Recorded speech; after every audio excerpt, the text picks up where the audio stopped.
Let's see. This gentleman in the rear. David Benning of Van Miller College. I wanted to ask what you thought of Steve Bannon and the recent things he said about Trump acting during his campaign in office. They're surprising to me. I know Mr. Bannon.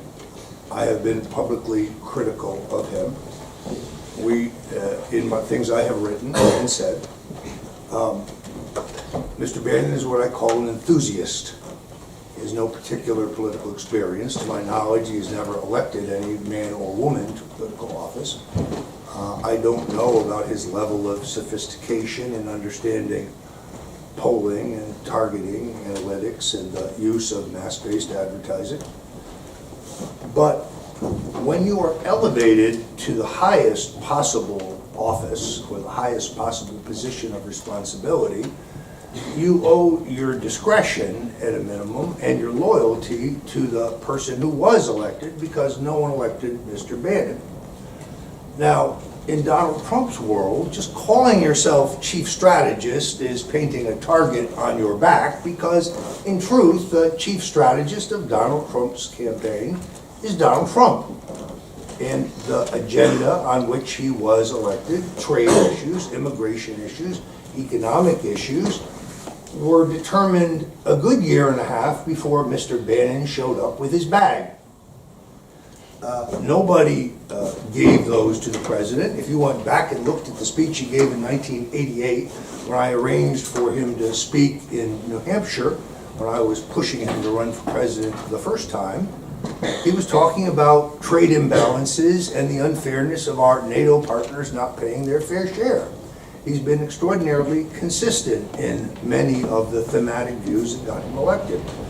So the idea that Mr. Bannon would be indiscreet, even if he held those views, the idea that he would talk to a reporter who had a reputation among many reporters, mainstream media reporters, as a fabricator, as someone who was fast and loose with the truth, well, I think you can chalk this up to hubris. I don't think he will be back as a force. The selection of Judge Moore in Alabama is something that I lay at his feet. A candidate who I would have had a hard time voting for after seeing his views and hearing his views. The initial round in Alabama had 4 candidates, not 2.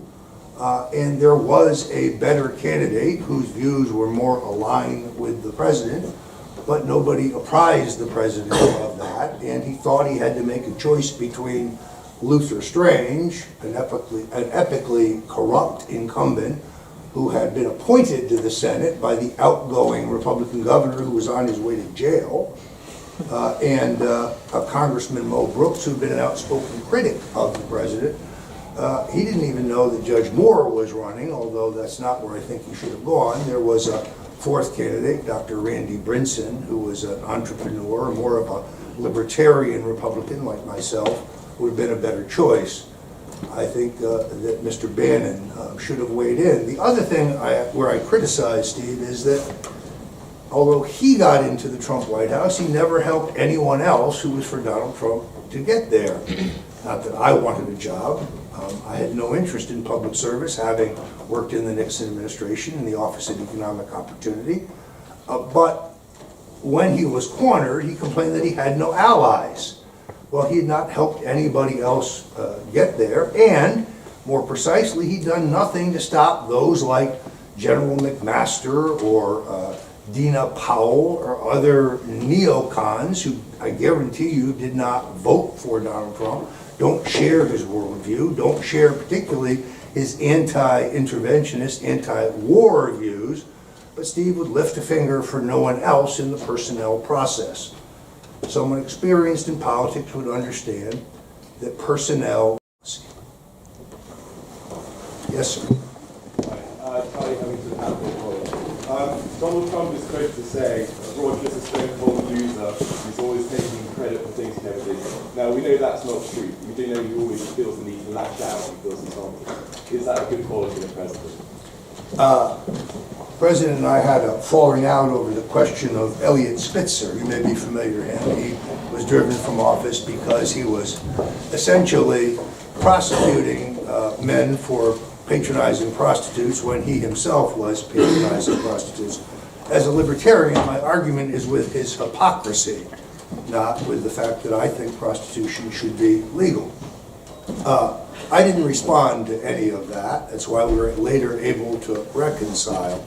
But again, as I've said, Mr. Trump wants it to be known, and he is correct, that he is the maker of his own image. He is the captain of his own ship. He is the strategist of his own strategy. He is his own press secretary. He is his own speechwriter. He is his own phrase maker. The political success here, as improbable as it is, his election, is due to his own will and his own vision. And in that, I do not argue. Yes. But my question is more about the fact he's very completely thin-skinned, and when he has boasts about the size of his people love him, is that, when the presidency has consequences, is that really a trait we want? I don't think it's universal, meaning sometimes he is and sometimes he isn't. Look, he is what he is, and I'm not going to stand here and criticize him. But again, there's nothing inauthentic.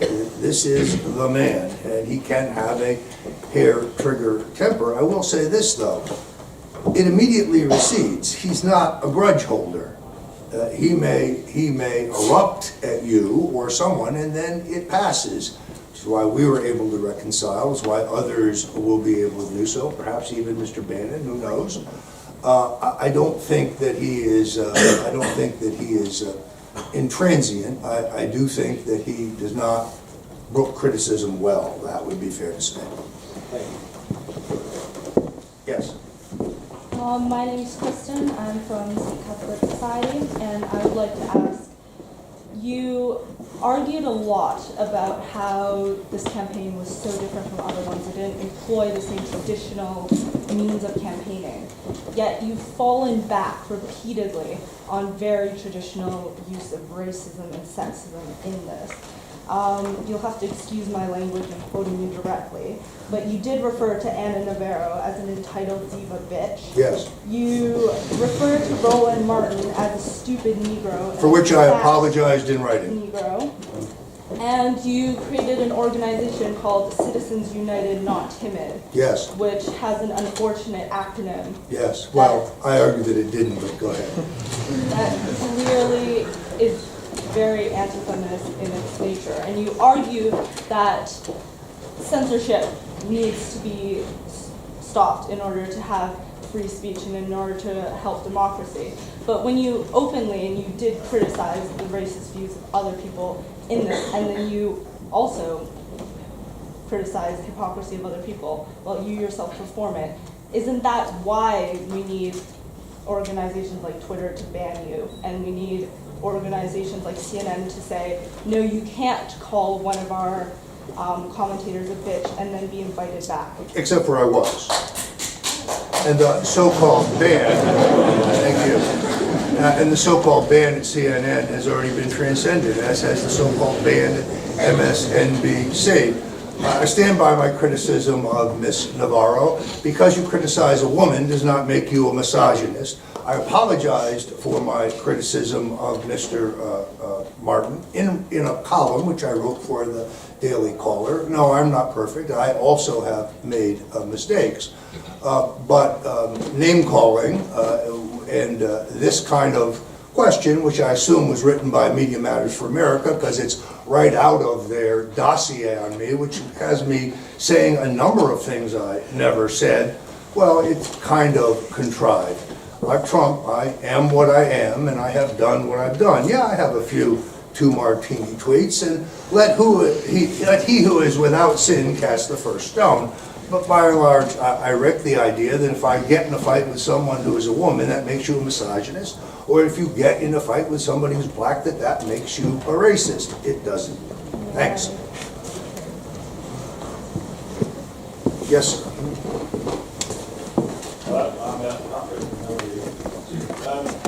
You are one of the most experienced agents of the Republican media machine over the years.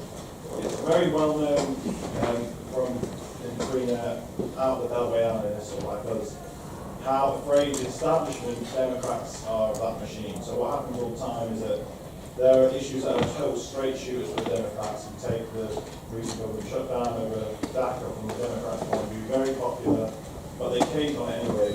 Because all the time it's in the heads of the establishment Democrats that they were making a lot of noise, Fox News circulation being afraid of that. But and so they can, very effectively spin issues to the Republicans' favour. But that's never talked about. You never hear on Morning Joe or CNN how the Democrats never should have caved. The people are on the side of you. It's all sort of hollow threats from Paul and so forth. But it's happened all the time. It's a very, very effective strategy from the Republicans. But what I want to know is how often, it's not talked about in the mainstream media, but how often is it talked about that that's a great strategy and we should do that again this time and so forth by the establishment Republicans? And how often is Paul Ryan, Mitch McConnell, and even people like Bill O'Reilly when he was on Fox News and Trump himself going, great, we take this issue, we make a lot of noise, and we know that the Democrats will cave again.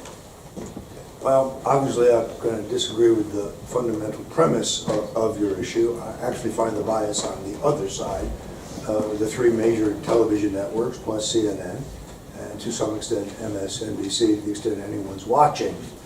I think the president made it pretty clear in his speech, there is very definitely a compromise to be made on DACA. I think he wants to do it. Well, that was the example you used. Okay, I addressed it. well, if you leave large, in general, certainly many different issues where the country is, even just outside of specific polling, that's a good clear example of it, there's plenty of issues that are strongly in the more liberal favour. I'm not saying this is a good, they would say the legislation, but I'm saying it's a very effective tactic.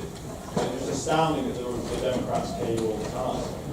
Such as the constant repetition of the fact that there's Russian collusion in the election, which doesn't exist? Well, even before, forget Trump, let's go back, let's say, Can you hurry this up just so we can get more questions? No, we're doing fine. I'm just trying to understand your, I just don't see, I guess I don't see it as one-sided as you do, nor do I see it as Machiavellian. No, those guys don't sit in a room and say, this worked, let's do it again. I kind of see it from the exact opposite point of view. Sometimes I find it hard to believe that the media reports a narrative that I know to be false, and I see the Republicans as being weak-kneed. I left to the Republican Party briefly over the nomination of Mitt Romney because he was such a twit. Because he was such a fraud that he believed in nothing that I could tell, or perhaps his views were identical to Barack Obama. I actually joined the Libertarians for a couple of years. So I guess I don't see it as one-sided as you do. Best answer I have. Yes, sir. When you, when you mentioned that African American and Hispanic unemployment was at an all-time low under Trump, do you not believe it's misinformation to credit him with this? Bearing in mind the rates have been falling at a rather consistent rate for the past few years, and in fact they've not changed at all in terms of the rate. It's declined during Trump's sort of rule, so to speak. Well, first of all, I have some fundamental distrust of all the employment figures because, to a great degree, particularly during the last 8 years, I think they were cooked by taking people who'd stopped looking for work off the rolls and not counting them. You could make the statistics look bigger than they are. But based on everything I have read, the most recent statistics in those two particular cohorts are the lowest they've been since those began being tabulated. A rising tide lifts all boats. At the same time, the president, very clearly in his remarks, pledged to rebuild the city of Detroit. And in the campaign, he pledged a strategy for our urban areas, and that would mostly benefit our minority communities. I want to see it. Where is it? When is it happening? We've got 3 more years. But it cannot just be, in my opinion, campaign rhetoric. Yeah, I've worked for candidates like Jack Kemp, like Tom Kean of New Jersey, who have been civil rights advocates. I worked for the president who gave us affirmative action, which is a boogeyman on the right among my more conservative friends. So, but I don't think those statistics are inaccurate. I think they're accurate. They could be much better, but they could all be much better. Yes, sir. Anyone who's been close to a story that's been written about can see the massive discrepancy between what actually happens and what's sort of published in the press. But what would your advice be to people reading sort of mainstream media or any media outlets to sort of identify some possible sort of discrepancies? Yeah. Well, I'm a skeptic. I urge you to be a skeptic. I urge you to do your own net-based research and to look at alternatives to the mainstream media sites. Many conservatives like to criticize the New York Times. I find their coverage to be, incorrect in some place, incredibly, shockingly correct on other occasions. I think they provide a more reasonable balance than, say, the Washington Post. I do like to look at alternative sites for alternative information, and above all, make up your own mind. Don't let anybody tell you what to think. That's the best advice I can give. Yes, sir. Freddie, hi, Durham College. I'd just like to ask, would you agree that accusations of racism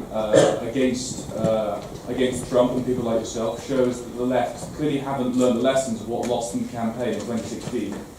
Well, I don't think you're going to win on that charge. I do think that deeds are more important than words. I cited the economic statistics. I think they're moving in the right direction.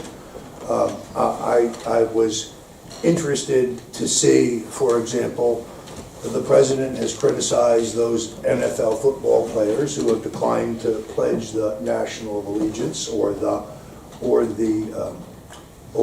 sing the national anthem.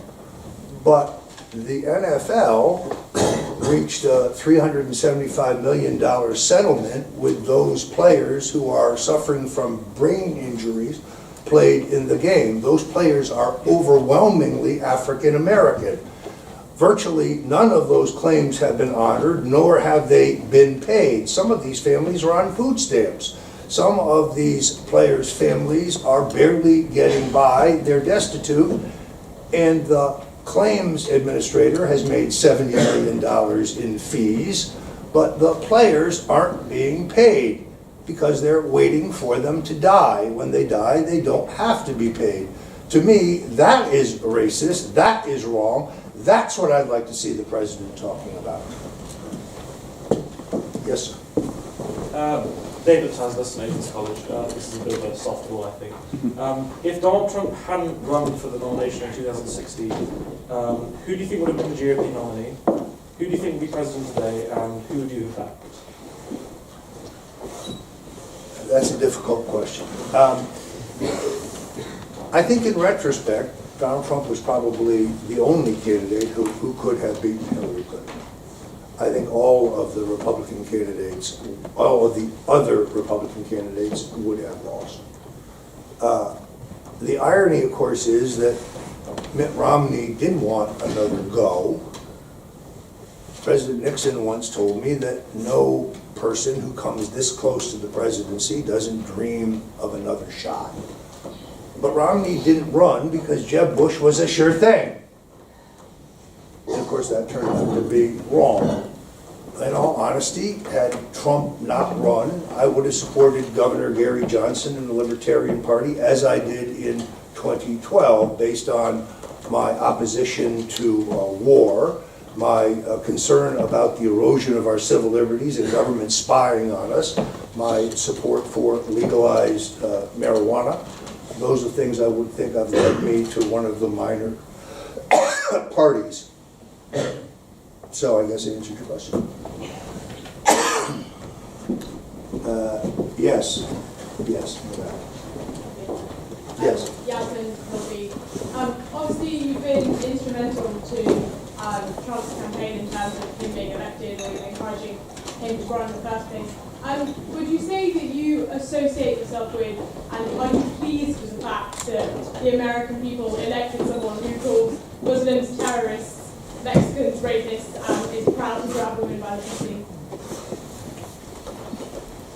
I didn't put those words in his mouth. As I said, he is his own drummer. I don't subscribe to all of those views, although I do think unfettered illegal immigration is a very serious problem. I did think, as others did, that after the NBC comments that would doom his candidacy. I was somewhat surprised that he bounced back rather quickly and the whole narrative moved on. That told me that there was a deeper dissatisfaction. But at the same time, Bill Clinton's sexual assault of numerous women and Hillary's role in bullying and intimidating and silencing those women, as I document in my book, The Clintons' War on Women, as Christopher Hitchens documented in his book, as David Brock documented in his book, The Education of Hillary Rodham, I found those things offensive as well, and so did the American people. You had a question, didn't you? Yes. Yes. So you alluded to similarities between since and the election of Donald Trump. How far do you think as the establishment parties in the rest of the West, so Europe, particularly the far right, how far do you reckon they'll rise and when do you reckon they'll peak? And a second question, really quickly. You talked about, you alluded as well towards the 9/11 families who are getting stopped by Saudi Arabia from suing them for their involvement in 9/11. Donald Trump has got very close to the new Crown Prince, Mohammed bin Salman. What do you think the likelihood is that he will succeed, and what do you think the implications will be if he doesn't succeed in changing the country?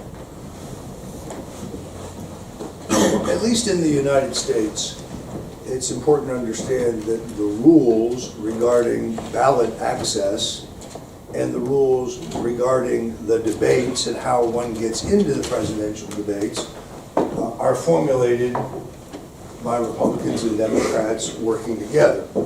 They don't want any competition. The Presidential Commission on Debates is not appointed by the president, is not a commission, is most certainly not about debate. It's about limiting debate. The criteria they use for minor party candidates is standing in the polls. Well, that's a chicken and egg situation in which you can't be in the debates unless you top 15%, and you can't get to 15% unless you can get into the debates and become better known. And then, when you actually hit their threshold, they hastily call a meeting and they move the threshold higher, as they did to Governor Johnson in 2012, as they did to Ross Perot in 2000, I guess it would have been, 2002, I guess. So there's an inherent disadvantage to, a structural disadvantage to minor party candidates. I make no bones about the fact that the nomination of Donald Trump is the hostile takeover of the Republican Party, snatching it back from the elitist establishment country club Republicans, the Bushes, who in my view had made it almost identical to the Democratic Party in terms of policies. And what the future manifestation of that it remains to be seen, whether this is a short-term phenomena or whether, as I believe, this populist movement, this anti-globalist or pro-sovereignty movement is larger than Trump himself, which I think is possible, likely in fact. Let's see. All the way there in the back.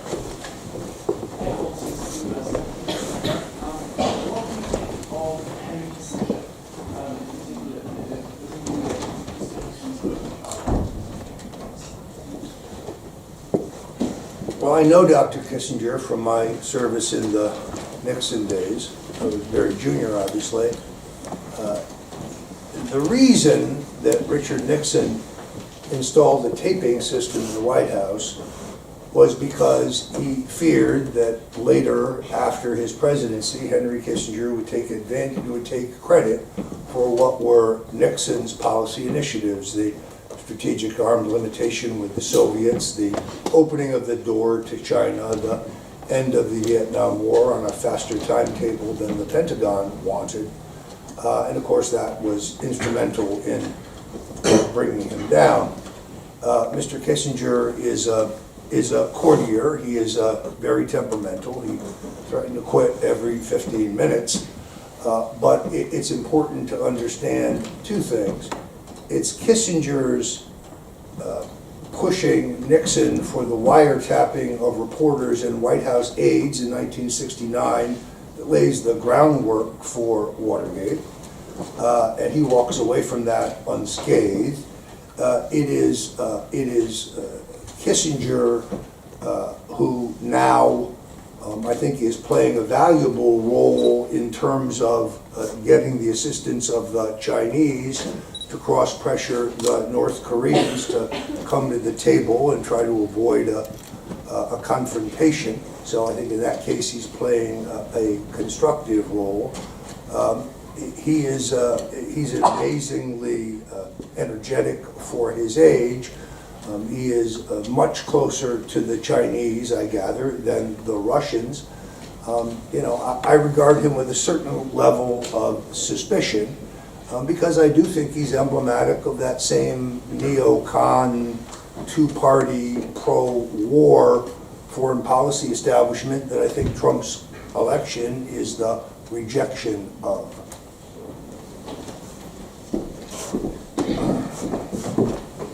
Yes, sir. I'm Forshaw, Great College.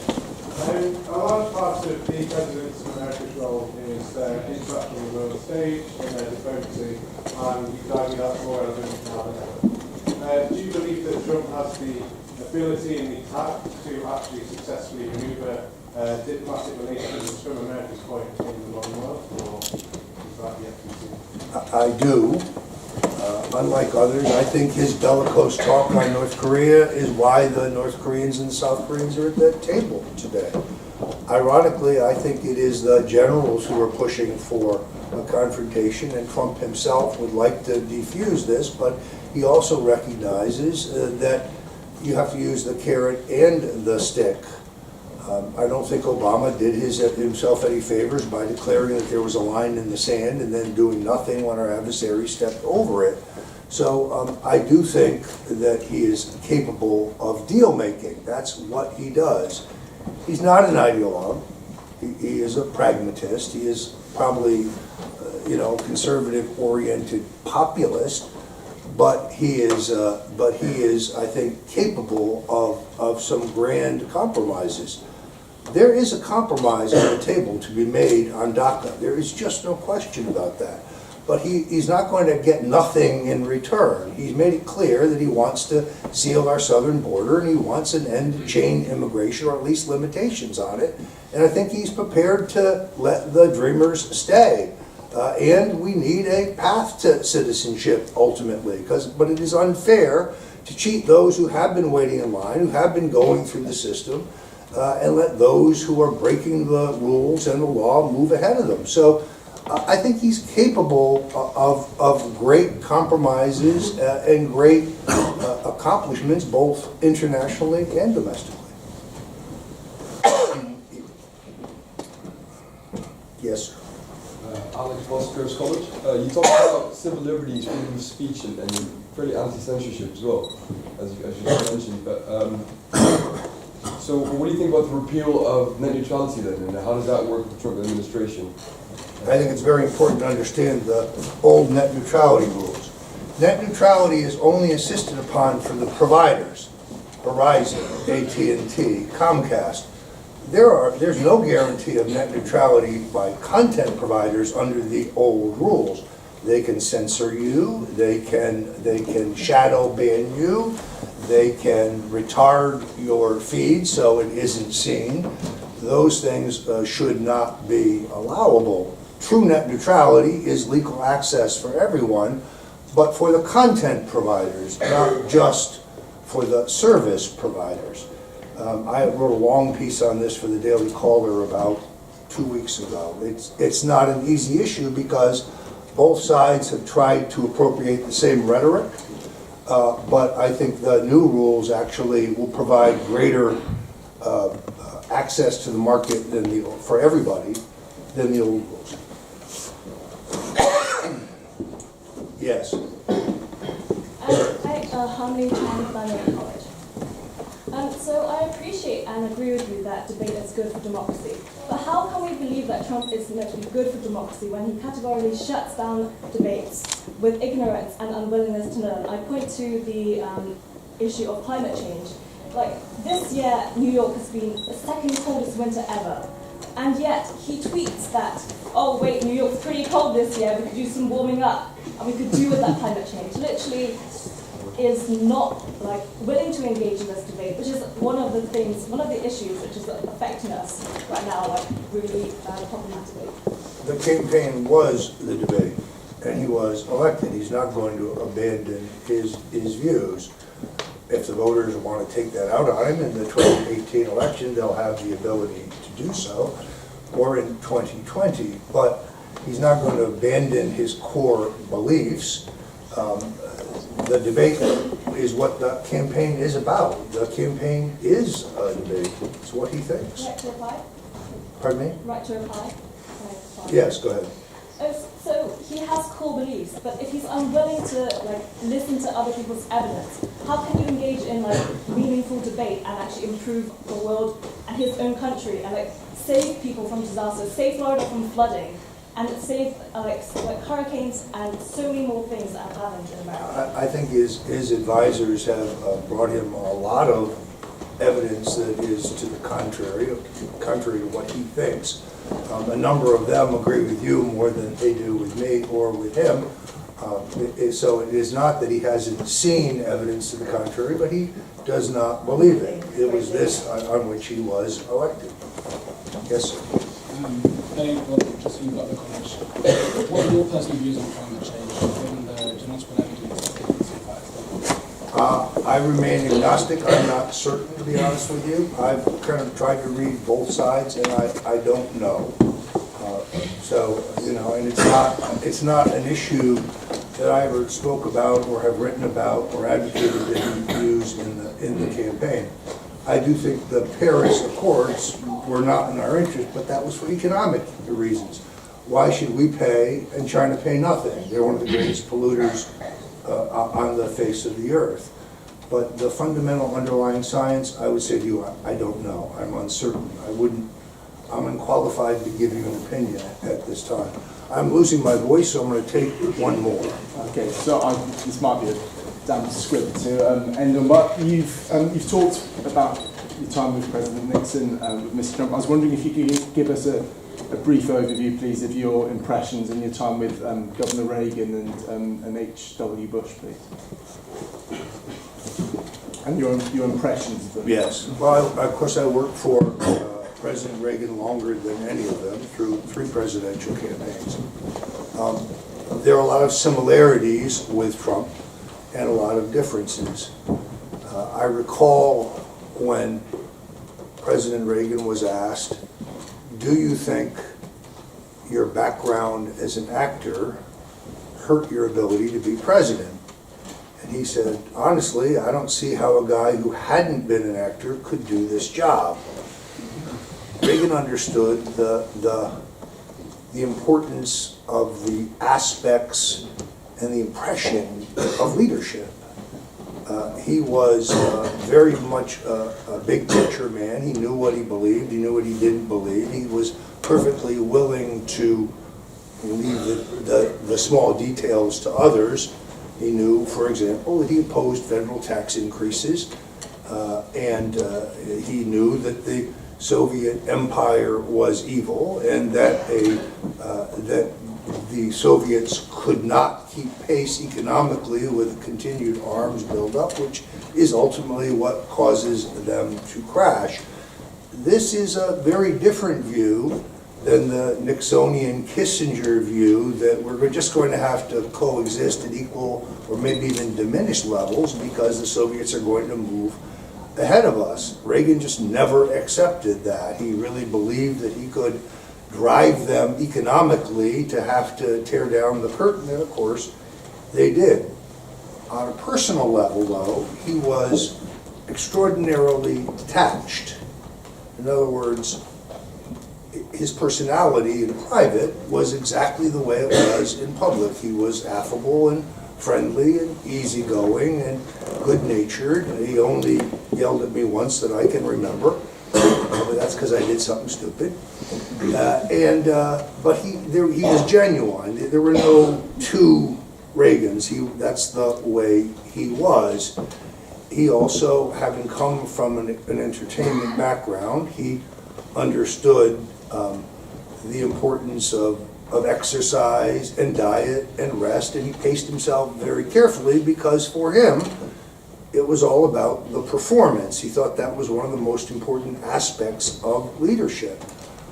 Now, and he had very little interest in the nitty-gritty of politics. He may even have seen it as kind of grubby and it's something that never particularly interested him. Contrast that with Nixon, an extrovert in an introvert's business, someone who was uncomfortable with people, who had to force himself to make small talk, but who knew my wife's name, knew the name of my children, knew how many dogs I had, called me on my birthday every year from the time I went to work for him till the time of his death, who would send you handwritten notes when he saw you on TV and thought you'd done a good job. There was a personal dimension with Nixon that never existed with Reagan. If you were working for Reagan and one day you just didn't show up, he would never say, well, what happened to Roger? He would just deal with the new man, whoever that was. In the case of George H.W.Bush, that kind of goofy, good-natured, public persona, I think, hid a steely determination, a total lack of any philosophy or principle whatsoever, and a chameleon-like willingness to be whatever he needed to be. He ran for the U.S. Senate as an extreme right-winger. He ran for the House as a very liberal Republican. He championed Planned Parenthood and abortion in the House. He ran for president as an anti-abortion candidate. He was a crony capitalist who believed in nothing whatsoever other than winning. And I think that showed in his presidency. He had an enormous public goodwill based on his success in the war, but he never put forward a domestic program and used that political capital to help people, to rebuild the cities or expand the economy. And of course, lastly and most importantly, read my lips, no new taxes, a pledge that he immediately went out and broke. And that was functionally the end of Reaganism. I have written a book on this subject. It's called The Bush Crime Family. I commend it to you. Thank you very much.